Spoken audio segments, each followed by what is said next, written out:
Hello मेरे बच्चों, कैसे हो आप सब। तो जैसा कि बच्चे आपको पता है कि सीबीएसई ने अपना क्लास 12th का ऑफिशियली रिजल्ट जो है वो अनाउंस कर दिया है। अब इस रिजल्ट से बहुत से बच्चे जो हैं वो खुश नहीं हैं। तो इसके आगे का हमारा प्रोसीजर क्या होना चाहिए, इसके आगे का हमारा स्टेप्स क्या होने चाहिए, हमें पैनिक बिल्कुल नहीं करना। तो ये वीडियो आपके लिए बहुत ज़्यादा इंपॉर्टेंट हो सकती है। तो बच्चे जैसे ही आज दोपहर को रिजल्ट आया तो मैंने इसके रिगार्डिंग वीडियो डाली थी। तो आप बच्चों के बहुत ज़्यादा कमेंट आए यूट्यूब पर, इंस्टाग्राम पर, टेलीग्राम पर, और बहुत से बच्चों के मार्क्स जो हैं बहुत ज़्यादा अच्छे आए हैं। और मैं ट्रस्ट मी, मैं दिल से खुश हूँ उन सब बच्चों के लिए, और दिल से उन सबको दिल से कॉन्ग्रेचुलेशन कहना चाहता हूँ कि आप सबको आपकी मेहनत का फल मिला है। तो ये बहुत अच्छी बात है कि आपके मार्क्स जो हैं बहुत अच्छे आए हैं, और विश करता हूँ कि आप आगे भी लाइफ में ऐसे ही बढ़ते रहोगे। अब इसके साथ साथ कुछ बच्चे ऐसे भी हैं कि जो अपने रिजल्ट से खुश नहीं हैं। कुछ बच्चे ये सोच रहे थे कि देखो, ऐसा नहीं है कि उन्होंने मेहनत नहीं की, उन्होंने भी मेहनत करी होगी, अब सब ने मेहनत करी है। बट कई बार क्या होता है कि रिजल्ट जो है वो हमारी एक्सपेक्टेशन के अकॉर्डिंग नहीं आता। तो यहाँ पर मेरा वीडियो बनाने का पर्पस ये है कि को गाइड कर पाऊँ, क्योंकि हमें पैनिक नहीं करना और हमें मिस गाइडेंस में भी नहीं जाना।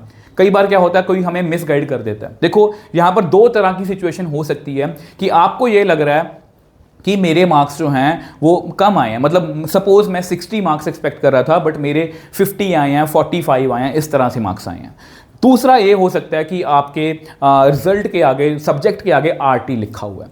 तो दोनों सिचुएशंस में हमें किस तरह से डील करना है। देखो, सबसे पहले देखो, मैं आपको यहाँ पर आपको रीचेकिंग और रीवैल्यूएशन का प्रोसीजर जो है वो समझाने आया हूँ। देखो, ये नोटिफिकेशन जो है सीबीएसई का, ये आपका नहीं है, लास्ट ईयर का। पहले बता दूँ, लास्ट ईयर का नोटिफिकेशन है, बट इसमें आपको प्रोसीजर समझाना चाहता हूँ क्योंकि बहुत से बच्चों को ना ये पता नहीं है, क्योंकि लास्ट ईयर सीबीएसई ने इसका प्रोसीजर जो है वो चेंज करा था।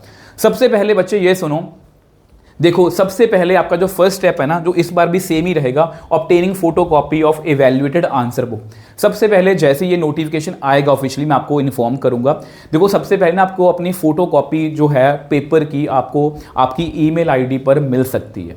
इसकी कुछ फीस होगी, वो फीस लगेगी, और आपको अपनी फोटो कॉपी जो है पेपर ऑफिशियली मिल जाएगा। ठीक है, कि हमारा पेपर जो है हमने किस तरह से दे। अगर आपको उसमें कुछ भी गड़बड़ लगती है, उसके बाद उसमें आप रीचेकिंग भी करवा सकते हो और रीवैल्यूएशन भी करवा सकते हो। अब इन दोनों का फ़र्क समझ लो। रीचेकिंग का मतलब ये होता है कि आपका पूरा पेपर दोबारा से देखा जाएगा कि कहीं पर कोई क्वेश्चन अनचेक तो नहीं है।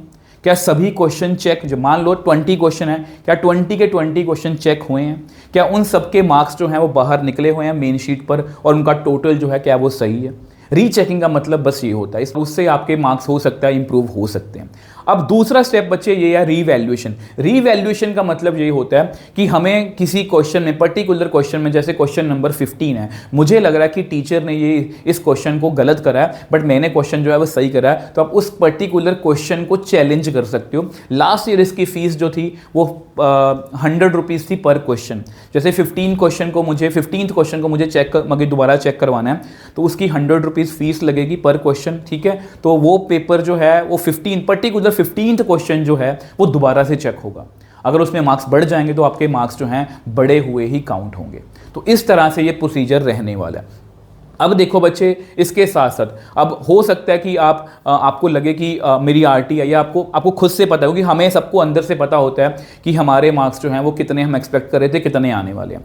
अगर आप में से कुछ बच्चे ऐसे हैं जो इंप्रूवमेंट का एग्ज़ाम देना चाहते हैं, या आप में से कुछ बच्चे ऐसे हैं जो उनको लग रहा है कि मेरी तो कंपार्टमेंट है, मुझे कंपार्टमेंट का एग्ज़ाम देना है, क्योंकि उनकी कंपार्टमेंट आ चुकी है। इंप्रूवमेंट होता है कि मुझे मार्क्स इंप्रूव करने हैं, कंपार्टमेंट होती है कि आरटी है, मतलब दोबारा पेपर देना पड़ेगा। तो ये पेपर मोस्टली जो है ये जुलाई के आसपास होता है। ठीक है, तो मैं यहाँ पर आपको ये यहाँ से अनाउंसमेंट करना चाहता हूँ कि जो भी इस तरह के बच्चे हैं, ठीक है, जो भी इस तरह के बच्चे हैं, वो हमारा ये वाला स्पेशली एक चैनल है, नया चैनल मैंने ग्रुप बनाया है, एक्चुअली टेलीग्राम ग्रुप है ये, AAM all about mathematics Nitin sir compartment and improvement. इसका लिंक मैं नीचे डिस्क्रिप्शन बॉक्स में दे दूंगा, इसको बच्चे ज्वाइन करो। इसमें हम इस तरह की सभी प्रॉब्लम्स को जो है, मतलब कि देखो, मेन ग्रुप, इसको अलग सेपरेट बनाने का मतलब ये है कि दूसरे ग्रुप में बहुत सारे दूसरे बच्चे भी हैं, CUT वाले भी हैं, क्लास 12th वाले भी हैं, तो ये सेपरेट ग्रुप बनाया है ताकि हम मेनली आपकी प्रॉब्लम्स पर मेन फोकस जो है वो कर पाएँ। और अगर बहुत से बच्चों को इसकी नीड होगी, बहुत से बच्चे ऐसा है जिन्होंने इंप्रूवमेंट का एग्ज़ाम देना है, कंपार्टमेंट का एग्ज़ाम देना है, तो बच्चे इस साल, लास्ट ईयर भी हमने करा था, इस साल भी मैं आपको गाइडेंस प्लस पूरी प्रेपरेशन करवाने को रेडी हूँ यूट्यूब पर फ्री ऑफ कॉस्ट। बस आपको दिल नहीं छोड़ना, जैसा भी हो गया जो भी हो गया, अब हमें ये देखना है कि अब इसका सोल्यूशन क्या है। जो भी प्रॉब्लम हमारे सामने है अब हमें ये देखना है कि इसका सोल्यूशन क्या है। और लास्ट में आप सब बच्चों से बस यही कहना चाहूँगा कि प्लीज़ बच्चे, आपको जो भी प्रॉब्लम्स आ रही हैं इसके रिगार्डिंग, रिजल्ट के रिगार्डिंग, आप नीचे कॉमेंट सेक्शन में लिख सकते हो या हमारे इस ग्रुप को ज्वाइन करके इसमें अपनी प्रॉब्लम जो है वो शेयर कर सकते हो। हम कोशिश करेंगे कि इसको जल्दी से जल्दी रिजॉल्व कर लिया जाए। और बिल्कुल भी हमें बच्चे पैनिक नहीं होना, कुछ नहीं होगा। जो भी प्रॉब्लम है हमें इसको थोड़ा सा पॉजिटिव मतलब कि तरीके से जो है वो फेस करना है। बस यही मुझे छोटी सी इंफॉर्मेशन देनी थी कि कोई भी बच्चा पैनिक ना करे।